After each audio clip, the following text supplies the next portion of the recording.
Но се залагаме за стимулации и за домашните фирми, бидејќи домашните фирми, нивниот профит, нивниот финансиски успех и опстанок на економскиот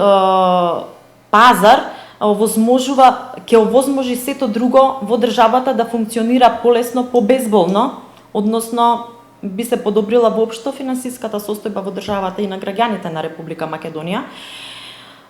Обезбедување на работа и дом, значи пред се за младите кои што ќе имаат, тоа би им било основен услов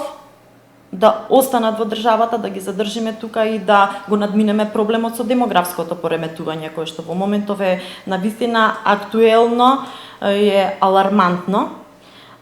Проекти за мерки и мерки за долгорочно вработување на невработени лица и реално зголемување на невработеноста. За нас реално вработување е вработување во реалниот сектор на работни места кои што се соодветни за стручната подготовка на едно лице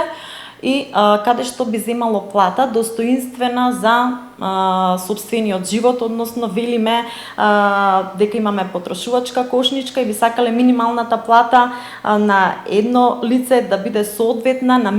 на потрошувачката кошничка за едно лице кое што ќе пресметува Државниот завод за статистика. За нас е тоа реално.